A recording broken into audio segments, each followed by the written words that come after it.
আচ্ছা, কচু দিয়ে তো আমরা সবাই কচু দিয়ে মাছের ঝোল খেয়েছি, কচু বাটা খেয়েছি, কিন্তু কখনো কি তোমরা কেউ কচু মাখা খেয়েছো? আজ কিন্তু আমার মা বাড়িতে বানিয়েছে কচু মাখা। এই কচুগুলো যে দেখছো কাকা এনেছে কাকাদের বাড়ির থেকে। গাছে হয়েছিল বেশ মোটা মোটা কিন্তু কচুগুলো। তো দেখো মা আজকে বললো অনেক তো কচু নিয়ে এসছে, তো কচুগুলো কি করবো, আজকে কচু মাখা করব।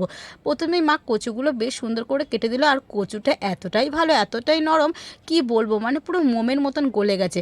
তারপর কচুটা বেশ ভালো করে ধুয়ে নিয়ে প্রেসারে দুটো সিটি দিয়েছি, একদম তো গলে গেছে। এবার কড়াইতে সর্ষের তেল দিয়ে তেলটা গরম হয়ে যাবার পর ফোড়নে দিয়েছে সাদা জিরে, টমেটো, কাঁচা লঙ্কা, এগুলো দিয়ে বেশি একটু নাড়াচাড়া করে তার পরিমাণ মতন দিয়েছে নুন আর সামান্য পরিমাণে চিনি, উপর থেকে ধনেপাতা ছড়িয়ে দিয়ে ভাপানো কচুগুলো কিন্তু এর মধ্যে দিয়ে দিয়েছে। সেদ্ধ করা কচু দিয়ে একটু নাড়াচাড়া করে নামিয়ে নিলে রেডি হয়ে গেল কিন্তু কচু মাখা।